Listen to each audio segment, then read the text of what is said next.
പരിശുദ്ധ അമ്മയുടെ മാധ്യസ്ഥം തേടി പ്രാർത്ഥിക്കാം. കൃപ നിറഞ്ഞ മറിയമേ, നിനക്ക് സമാധാനം. നമ്മുടെ കർത്താവ് നിന്നോടുകൂടെ, നീ സ്ത്രീകളിൽ അനുഗ്രഹിക്കപ്പെട്ടവളാകുന്നു. നിന്റെ ഉദരഫലമായ നമ്മുടെ കർത്താവ് യേശു മിശിഹ വാഴ്ത്തപ്പെട്ടവനാകുന്നു. പരിശുദ്ധ മറിയമേ, തമ്പുരാൻ്റെ അമ്മേ, പാപികളായ ഞങ്ങൾക്ക് വേണ്ടി ഇപ്പോഴും എപ്പോഴും ഞങ്ങളുടെ മരണസമയത്തും തമ്പുരാനോട് അപേക്ഷിച്ചു കൊള്ളണമേ. ആമേൻ. പിതാവിനും പുത്രനും പരിശുദ്ധാത്മാവിനും സ്തുതി. ഹല്ലേലൂയ. മർക്കോസിൻ്റെ സുവിശേഷം 12-ാം അധ്യായത്തിൻ്റെ 17 വരെയാണ് നമ്മൾ വായിച്ചത്. 17-ാമത്തെ വാക്യം, യേശു അവരോട് പറഞ്ഞു, സീസറിനുള്ളത് സീസറിനും ദൈവത്തിനുള്ളത് ദൈവത്തിനും കൊടുക്കുക. അവർ അതിനെക്കുറിച്ച് വിസ്മയിച്ചു. കാരണം ഒരിക്കലും ഇങ്ങനൊരു മറുപടി യേശുവിൻ്റെ നാവിൽ നിന്ന് വരുമെന്ന് അവർ വിചാരിച്ചിരുന്നില്ല. അതുകൊണ്ട് അവർ അതിനെക്കുറിച്ച് വിസ്മയിച്ചു. ഇനി അടുത്ത കൂട്ടർ അടുത്ത ചോദ്യവുമായി യേശുവിനെ കൊടുക്കാൻ വരികയാണ്. രണ്ടാമതായിട്ട് യേശുവിനെ കൊടുക്കാൻ കടന്നു വരുന്ന കൂട്ടരുടെ പേരാണ് സദൂക്കായർ. അപ്പം ഞാൻ നേരത്തെ പറഞ്ഞിരുന്നു 3 ചോദ്യങ്ങൾ. അതിൽ ആദ്യത്തെ ചോദ്യമാണ് സീസറിന് നികുതി കൊടുക്കാമോ. രണ്ടാമത്തെ ചോദ്യം സദൂക്കായർ ചോദ്യമായിട്ട് വരികയാണ്. നമുക്ക് വായിക്കാം. അനന്തരം പുനരുത്ഥാനം ഇല്ല എന്ന് പറഞ്ഞിരുന്ന സദൂക്കായർ അവനെ സമീപിച്ച് ചോദിച്ചു. 12-18 മുതൽ. ഗുരു, ഒരുവൻ സന്താനമില്ലാതെ മരിക്കുകയും ഭാര്യ ജീവിച്ചിരിക്കുകയും ചെയ്യുന്നെങ്കിൽ അവൻ്റെ സഹോദരൻ അവളെ ഭാര്യയായി സ്വീകരിച്ച് അവന് വേണ്ടി സന്താനങ്ങൾക്ക് ജന്മം നൽകണമെന്ന് മോശയുടെ കൽപ്പനയിൽ ഉണ്ട്. ഒരിടത്ത് 7 സഹോദരന്മാരുണ്ടായിരുന്നു. ഒന്നാമൻ ഒരുവളെ വിവാഹം ചെയ്തു. അവൻ സന്താനമില്ലാതെ മരിച്ചു. രണ്ടാമൻ അവളെ സ്വീകരിച്ചു. അവനും സന്താനമില്ലാതെ മരിച്ചു. മൂന്നാമനും അങ്ങനെ തന്നെ സംഭവിച്ചു. ഇങ്ങനെ 7 പേരും സന്താനമില്ലാതെ മരിച്ചു. അവസാനം ആ സ്ത്രീയും മരിച്ചു. പുനരുത്ഥാനത്തിൽ അവർ ഉയർത്തെഴുന്നേൽക്കുമ്പോൾ അവൾ ആരുടെ ഭാര്യയായിരിക്കും? അവൾ 7 പേരുടെയും ഭാര്യയായിരുന്നല്ലോ. യേശു അവരോട് പറഞ്ഞു, വിശുദ്ധ ലിഖിതങ്ങളോ ദൈവത്തിൻ്റെ ശക്തിയോ അറിയാത്തത് കൊണ്ടല്ലേ നിങ്ങൾക്ക് തെറ്റുപറ്റുന്നത്? എന്തെന്നാൽ മരിച്ചവരിൽ നിന്ന് ഉയർത്തെഴുന്നേൽക്കുമ്പോൾ അവർ വിവാഹം ചെയ്യുകയോ ചെയ്തു കൊടുക്കുകയോ ഇല്ല. മറിച്ച് അവർ സ്വർഗത്തിലെ ദൂതന്മാരെ പോലെ ആയിരിക്കും. മരിച്ചവർ ഉയർത്തെഴുന്നേൽക്കുന്നതിനെക്കുറിച്ച് ദൈവം മുൾപ്പടർപ്പിൽ നിന്ന് മോശയോട് അരുളി ചെയ്തത് എന്താണെന്ന് നിങ്ങൾ വായിച്ചിട്ടില്ലേ? അവിടുന്ന് പറഞ്ഞു, ഞാൻ അബ്രാഹത്തിൻ്റെ ദൈവവും ഇസഹാക്കിൻ്റെ ദൈവവും യാക്കോബിൻ്റെ ദൈവവുമാണ്. അവിടുന്ന് മരിച്ചവരുടെ അല്ല, ജീവിക്കുന്നവരുടെ ദൈവമാണ്. നിങ്ങൾക്ക് വലിയ തെറ്റ് പറ്റിയിരിക്കുന്നു. അടുത്ത ചോദ്യം സദൂക്കായർ. സദൂക്കായരെ കുറിച്ച് ഒരല്പം മനസ്സിലാക്കേണ്ടത് ആവശ്യമുണ്ട്. ഈ പേര് പുതിയ നിയമത്തിൽ മാത്രമാണ് ഈ പേര് നമ്മൾ കാണുന്നത്. ഈ സദൂക്കായർ എന്ന് പറയുന്ന പേര് എസെക്കിയേൽ പ്രവചനം 40-ാം അധ്യായം 46 എന്ന് എഴുതി വെച്ചു. അത് എസെക്കിയേൽ 40:46, 2 സാമുവേൽ 8:17, 2 സാമുവേൽ 15:14. ഒരു വാക്യം വായിക്കാം നമുക്ക്. എസെക്കിയേൽ 40:46 വായിക്കാം. ബലിപീഠത്തിൻ്റെ ചുമതല വഹിക്കുന്ന പുരോഹിതന്മാർക്കുള്ളതാണ് വടക്കോട്ട് ദർശനമുള്ള മുറി. സാദോക്കിൻ്റെ പുത്രന്മാരാണ് ഇവർ. ലേവ്യ പുത്രന്മാരിൽ ഇവർക്ക് മാത്രമേ കർത്താവിന് ശുശ്രൂഷ ചെയ്യാൻ അവിടുത്തെ സമീപിക്കാൻ പാടുള്ളൂ. 2 സാമുവേൽ 8:17 വായിച്ചു. 2 സാമുവേൽ 8:17. അഹിലൂദിൻ്റെ മകൻ യഹോഷാഫാത്ത് നടപടി എഴുത്തുകാരനും അഹിത്തൂബിൻ്റെ മകൻ സാദോക്കും അബിയാഥറിൻ്റെ മകൻ അഹിമേലേക്കുമായിരുന്നു പുരോഹിതൻ. അപ്പോൾ ഈ സാദോക്ക് എന്ന് പറഞ്ഞാൽ പുരോഹിതനാണ്. സാദോക്ക് പുരോഹിതനാണെന്ന് പറഞ്ഞാൽ വെറും പുരോഹിതനല്ല, ദൈവത്തെ പ്രസാദിപ്പിച്ചിരുന്ന ഒരു പുരോഹിതനാണ്. അപ്പോൾ എസെക്കിയേലിൽ ദേവാലയത്തിലേക്ക് ദൈവമഹത്വം മടങ്ങി വന്നതിന് ശേഷം ദൈവം പറയുകയാണ്, സാദോക്കിൻ്റെ പുത്രന്മാരായ പുരോഹിതന്മാർ എന്നെ ശുശ്രൂഷിച്ചാൽ മതി. മനസ്സിലായോ? അപ്പോൾ സാദോക്കിൻ്റെ വംശപരമ്പരയിൽപ്പെട്ടവരാണ് സദൂക്കായർ. പേര് സാദോക്കിൻ്റെ വംശപരമ്പരയിൽപ്പെട്ട സാദോക്കാരാണ്. ദൈവത്തെ പ്രസാദിപ്പിച്ച നല്ലൊരു പുരോഹിതനാണ്. ആ പുരോഹിതൻ്റെ സന്തതി പരമ്പരകളിൽപ്പെട്ട ആളുകളാണ് സദൂക്കായർ. അതാണ് ഒരർത്ഥം. രണ്ടാമതായിട്ട് ഈ സദൂക്കായർ എന്ന് പറയുന്ന ആ വാക്ക്, സാദോക്ക് എന്ന് പറയുന്ന വാക്കിന് ഹെബ്രായ ഭാഷയിൽ ആ വാക്കിൻ്റെ അർത്ഥം നീതിമാൻ എന്നാണ്. റൈച്ചസ് എന്നാണ്. റൈച്ചസ്, നീതിമാൻ. അപ്പോൾ ഈ രണ്ടർത്ഥത്തിലും സദൂക്കായർ അഭിമാനിച്ചിരുന്നു. എന്താണ്? ഞങ്ങൾ സാദോക്കിൻ്റെ സന്തതി പരമ്പരകളാണ്, ഞങ്ങൾ നീതിമാന്മാരാണ്. അപ്പോൾ ഇവർ പുരോഹിതന്മാരാണ്. വെറും പുരോഹിതന്മാരല്ല, സമ്പന്ന വർഗമാണ്. പുരോഹിതരിലെ സമ്പന്ന വർഗമാണ്. അപ്പോൾ അധികാരമുള്ള, പണമുള്ള, സമ്പത്തുള്ള, സ്വാധീനമുള്ള പുരോഹിതന്മാരാണ് ആര്? സദൂക്കായർ. അപ്പോൾ മനസ്സിലാക്കണം, സദൂക്കാരെന്ന് പറഞ്ഞാൽ നിസ്സാരപ്പെട്ട ആളുകളല്ല. അവർ സാദോക്കിൻ്റെ വംശപരമ്പരകളിൽപ്പെട്ട ആളുകളാണ്. രണ്ടാമതായിട്ട് അവർ സമ്പന്ന വർഗമാണ്, നീതിമാന്മാരാണ്, അവർ സമൂഹത്തിൽ നല്ല അധികാര സ്ഥാനത്ത് നിൽക്കുന്ന ആളുകളാണ്. ഇനി എന്താണ് ഇവരുടെ തിയോളജി, ഇവരുടെ ദൈവശാസ്ത്രം എന്താണ്? അപ്പോസ്തല പ്രവർത്തനം 23-ാം അധ്യായം 6 മുതൽ 10 വരെയുള്ള വാക്യങ്ങളിൽ സദൂക്കായരെക്കുറിച്ച് ഒരു റെഫറൻസ് ഉണ്ട്. അപ്പോസ്തല പ്രവർത്തനം 23-ാം അധ്യായത്തിൻ്റെ 6 മുതൽ. സംഘത്തിൽ ഒരു വിഭാഗം സദൂക്കായരും മറ്റുള്ളവർ പരിസേയരുമാണെന്ന് മനസ്സിലാക്കിയ പൗലോസ് ഇങ്ങനെ വിളിച്ചു പറഞ്ഞു, സഹോദരന്മാരെ, ഞാൻ ഒരു പരിസേയനും പരിസേയപുത്രനുമാണ്. മരിച്ചവരുടെ പുനരുത്ഥാനത്തിലുള്ള പ്രത്യാശയെ സംബന്ധിച്ചാണ് ഞാൻ വിചാരണ ചെയ്യപ്പെടുന്നത്. അവനിത് പറഞ്ഞപ്പോൾ പരിസേയരും സദൂക്കായരും തമ്മിൽ അഭിപ്രായ ഭിന്നത ഉണ്ടാവുകയും അവിടെ കൂടിയിരുന്നവർ 2 പക്ഷമായി തിരിയുകയും ചെയ്തു. കാരണം പുനരുത്ഥാനമോ ദൈവദൂതനോ ആത്മാവോ ഇല്ല എന്നാണ് സദൂക്കായർ പറയുന്നത്. പരിസേയരാകട്ടെ ഇവയെല്ലാം ഉണ്ടെന്നും പറയുന്നു. അപ്പോൾ സദൂക്കായരുടെ ദൈവശാസ്ത്രം എന്താണ്? സദൂക്കായർ പറയുന്നത് സ്വർഗമില്ല, നരകമില്ല, നിത്യവിധിയില്ല. സ്വർഗമില്ല, നരകമില്ല, നിത്യവിധിയില്ല. ഇനി ആത്മാവിന് അമർത്യതയില്ല, ആത്മാവ് നിത്യമായി ദൈവസന്നിധിയിൽ വാഴും എന്ന ചിന്താഗതി സദൂക്കായർക്കില്ല. ശരീരത്തിൻ്റെ ഉയർപ്പിൽ അവർ വിശ്വസിക്കുന്നില്ല. മാലാഖമാരുണ്ട് എന്നവർ വിശ്വസിക്കുന്നില്ല.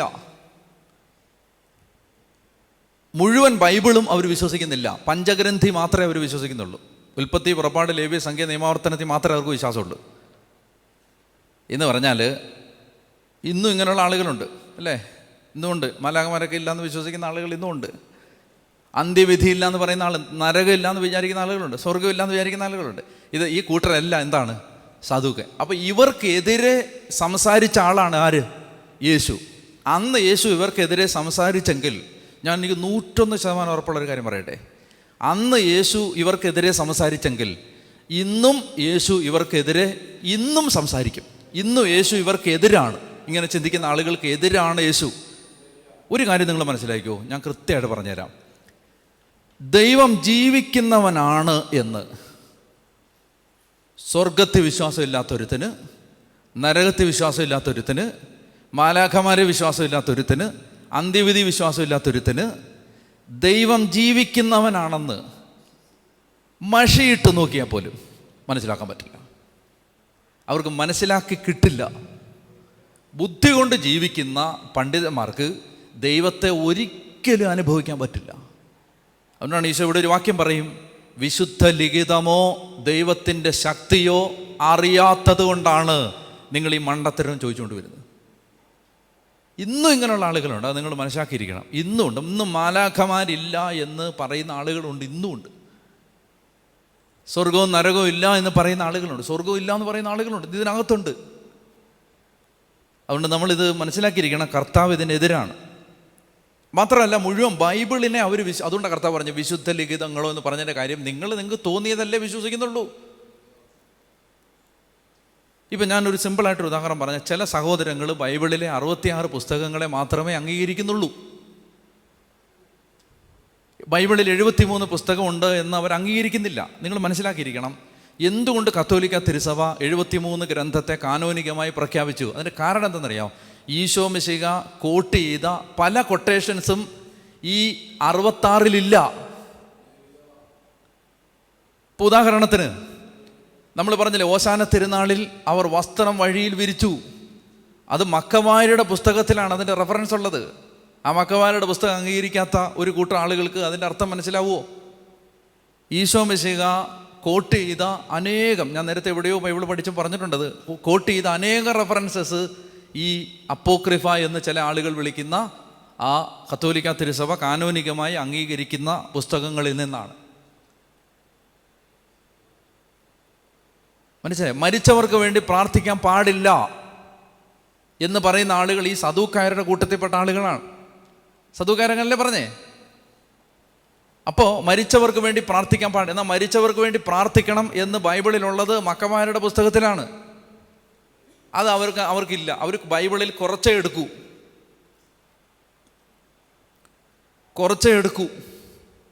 ഇതിനകത്ത് ഒരു അബദ്ധം നമ്മൾ മനസ്സിലാക്കണം. ആരെയും വിമർശിക്കാൻ വേണ്ടി പറയില്ല. അബദ്ധം ഇതാണെന്ന് വെച്ചാൽ, നമുക്ക് പൂർണ്ണമായി യേശു നമുക്ക് വെളിപ്പെടുത്തി തരാൻ ആഗ്രഹിക്കുന്നത് മനസ്സിലാവാതെ പോവും. നമ്മൾ കുറച്ച് കാര്യങ്ങളിൽ മാത്രം ഇങ്ങനെ ഇത് മതിയെന്ന് പറഞ്ഞ്. അപ്പോൾ ഇവർക്കെന്താ, പഞ്ചഗ്രന്ഥി മാത്രമേ ഇവർ അംഗീകരിക്കൂ. അതുകൊണ്ട് അവർ പറയുകയാണ് മാലാഖമാരില്ല, പുനരുത്ഥാനമില്ല, ദൈവദൂതന്മാരില്ല, സ്വർഗമില്ല, നരകമില്ല, ഇങ്ങനെ പറഞ്ഞുകൊണ്ടിരിക്കുകയാണ്. അപ്പോൾ ഇതിന് കർത്താവ് എതിരാണെന്ന് ഞാൻ പറയാൻ കാരണം ഈശോ ഒരു വാക്യം ഞാൻ നേരത്തെ പഠിപ്പിച്ചിട്ടുണ്ടത്. കർത്താവ് പറഞ്ഞിട്ടുണ്ട്, സദൂക്കായരുടെ പുളിമാവിനെ സൂക്ഷിച്ചോണം. കർത്താവ് ഇതിന് എതിരാണ്. സദൂക്കായർക്ക് കർത്താവ് എതിരാണ്. അതിപ്പോൾ 5 ഡോക്ടറേറ്റ് ഉണ്ടെങ്കിലും എതിരാണ്, മനസ്സിലാക്കിക്കോണം. 10 ഡോക്ടറേറ്റ് ഉണ്ടെങ്കിലും ഈ സദൂക്കായ മനസ്സുള്ള ആളുകൾക്ക് കർത്താവായ യേശു ക്രിസ്തു എതിരാണ്. അവർക്ക് യേശുവിൻ്റെ ശക്തി മനസ്സിലാക്കാൻ പറ്റില്ല. അവരിലൂടെ യേശുവിൻ്റെ ശക്തി ഒഴുകില്ല. ഇനി ഈശോ പറയുകയാണ്, നിങ്ങൾ പറയുന്നത് തെറ്റാണ്. ഇവരുടെ ചോദ്യം എന്താണ്?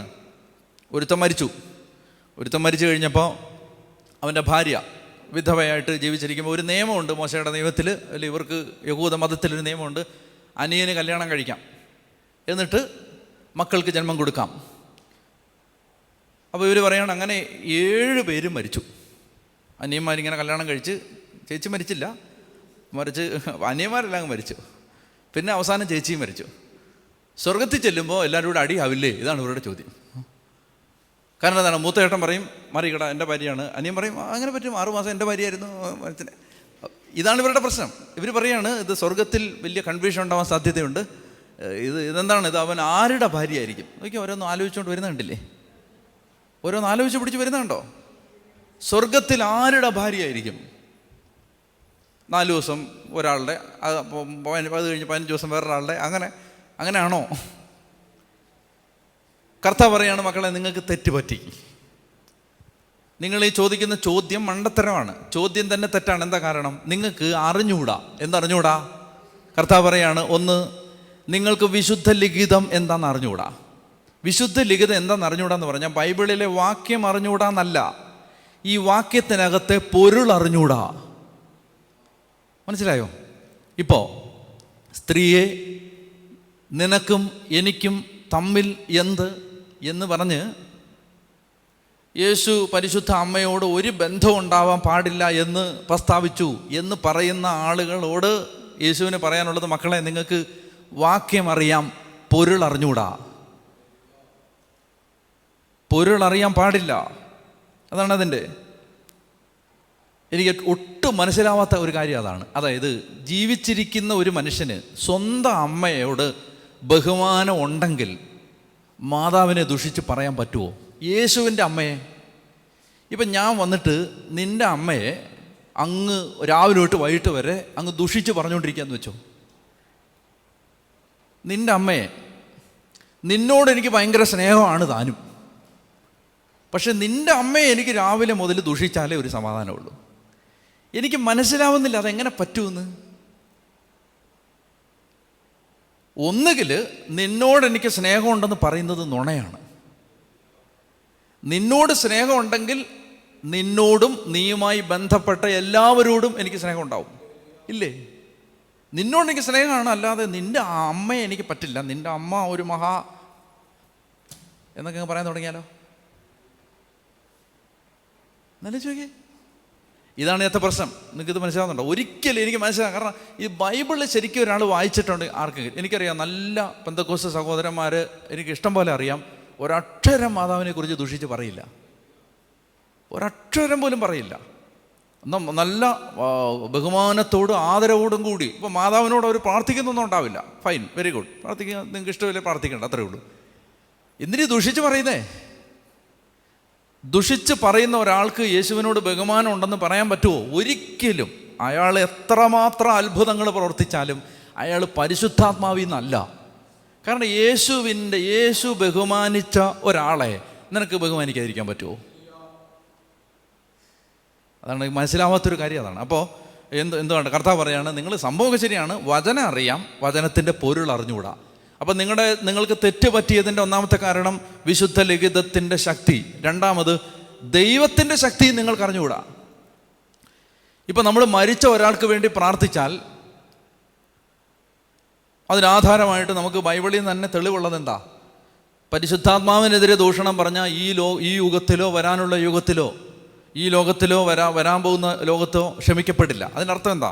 വരാൻ പോകുന്ന ലോകത്ത് ചില കാര്യങ്ങൾ ക്ഷമിക്കപ്പെടാം.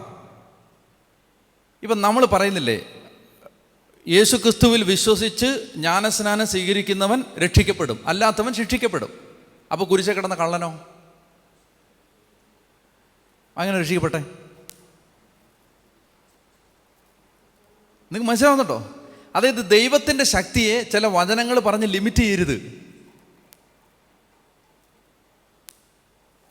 ദൈവത്തിൻ്റെ ശക്തിയെ നമുക്കറിയാവുന്ന കുറച്ച് വാക്യങ്ങൾ പറഞ്ഞിട്ട് ഇങ്ങനെ ദൈവം ചെയ്യൂന്ന് പറയരുത്. ദൈവത്തിൻ്റെ ശക്തി നീ വരച്ച വരകൾക്ക് വെളിയിലാണ്. അതാ ഈശോ പറയുന്നത്. ഇപ്പം നീ പറയുകയാണ് മരിച്ചതിന് ശേഷം ആർക്കും വേണ്ടി പ്രാർത്ഥിച്ചുകൊണ്ടൊരു കാര്യമില്ല. നീ എന്താ പറയുന്നത്? മരിച്ചതിന് ശേഷം ദൈവത്തിന് ഒന്നും ചെയ്യാൻ പറ്റില്ല. അങ്ങനെയല്ല. ബൈബിളിൽ എവിടെയെങ്കിലും സപ്പോർട്ട് ഉണ്ടെങ്കിൽ അത് വിശ്വസിക്കണം. ഇല്ലെങ്കിൽ ഇവിടെ ബൈബിളിൽ ഇല്ലാത്തൊരു കാര്യം. ഇപ്പം നരകത്തിൽ നിന്ന് ഒരാൾ രക്ഷപ്പെടും, ബൈബിളിലില്ല. ഒരു വിദൂരമായ സൂചന പോലും ഇല്ല. അപ്പോൾ വിപരീതമായ ആശയം വിശ്വസിക്കേണ്ട. പക്ഷേ മരിച്ചതിന് ശേഷം ഒരാൾക്ക് രക്ഷയ്ക്കൊരു വഴിയുമില്ല എന്ന് പഠിപ്പിക്കാൻ പാടില്ല. കാരണം മരിച്ചതിന് ശേഷം മക്കബായരുടെ പുസ്തകത്തിൽ മരിച്ചുപോയവരുടെ പാപപരിഹാരത്തിന് വേണ്ടി ബലിയർപ്പിക്കാൻ യൂദാസ് പണം അയച്ചു കൊടുക്കുന്നുണ്ട്. അപ്പോൾ റെഫറൻസ് ബൈബിളിൽ കിടക്കുകയല്ലേ. അപ്പോൾ പിന്നെ എങ്ങനെയാണ്? നിങ്ങൾക്ക് മനസ്സിലാവുന്നുണ്ടോ? അപ്പോൾ കർത്താവ് പറയാണ്, തെറ്റുപറ്റുന്നതിൻ്റെ കാരണം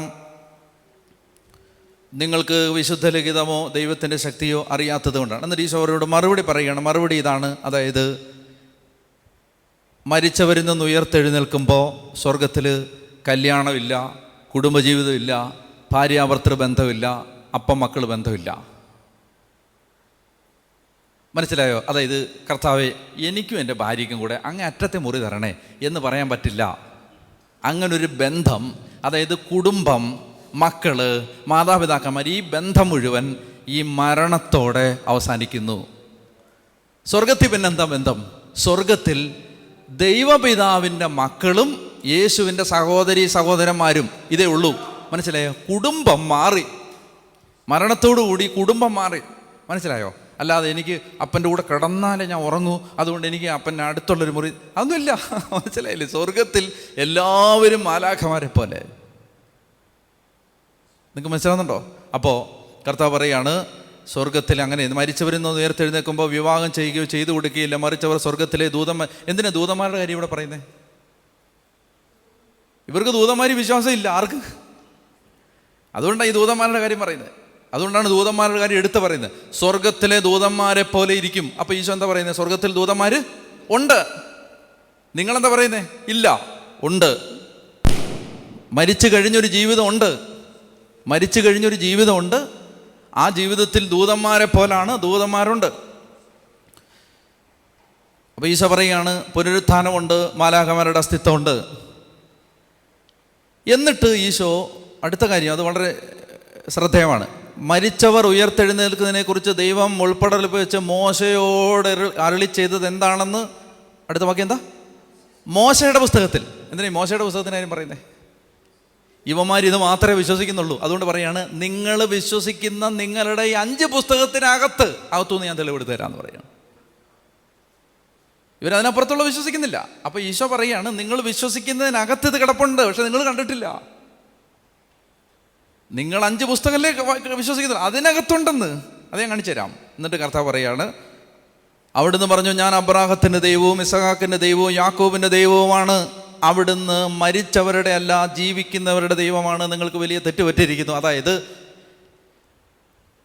കർത്താവ് പറഞ്ഞു, മോശയോട് പറഞ്ഞു, മോശെ, ഞാൻ അബ്രാഹത്തിൻ്റെ ദൈവമാണ്, ഇസഹാക്കിൻ്റെ ദൈവമാണ്, യാക്കോബിൻ്റെ ദൈവമാണ് എന്ന് പറഞ്ഞാൽ അബ്രാഹത്തിന് എന്നോട് ബന്ധമുണ്ട്, ഇസഹാക്കിന് എന്നോട് ബന്ധമുണ്ട്, യാക്കോബിന് എന്നോട് ബന്ധമുണ്ട്. അവരുടെ ദൈവമാണ് ഞാൻ. ആ ദൈവമാണ് നിന്നോട് സംസാരിക്കുന്നത്. ഒരു വ്യക്തിക്ക് ദൈവത്തോട് ബന്ധപ്പെടാൻ കഴിയണമെങ്കിൽ അയാൾ ജീവിക്കുന്ന ആളായിരിക്കണം. കാരണം ജീവനുള്ള ദൈവത്തോട് ബന്ധപ്പെടാൻ അയാൾ ജീവിക്കുന്ന ആളാണ്. അപ്പോൾ ദൈവം പറയുകയാണ് അബ്രാഹത്തിൻ്റെ ദൈവം എന്ന് പറഞ്ഞ ഈശോ പറയുകയാണ്, മരിച്ചുപോയ അബ്രാഹത്തിൻ്റെ ദൈവം എന്നല്ല, ഞാൻ അബ്രാഹത്തിൻ്റെ ദൈവം ആയിരുന്നു എന്നല്ല, ഇപ്പോൾ ഞാൻ അബ്രാഹത്തിൻ്റെ ദൈവമാണ്. ഇപ്പോഴും അബ്രാഹം എന്നെയാണ് ആരാധിക്കുന്നത്. എന്താ എൻ്റെ അർത്ഥം? അബ്രഹാം ഇപ്പോൾ ഞാൻ നിന്നോട് സംസാരിക്കുമ്പോൾ ജീവനോടെ ഉണ്ട്. എവിടെ? എൻ്റെ സന്നിധിയിൽ. ഞാൻ അബ്രാഹത്തിൻ്റെ ദൈവമാണ്. ഇസഹാക്ക് ഇപ്പോൾ ജീവനോടുണ്ട് എൻ്റെ കൂടെ, യാക്കോബ് ഇപ്പോൾ എൻ്റെ കൂടെ ജീവനോടുണ്ട്. അപ്പോൾ അതിൻ്റെ അർത്ഥം എന്താണ്?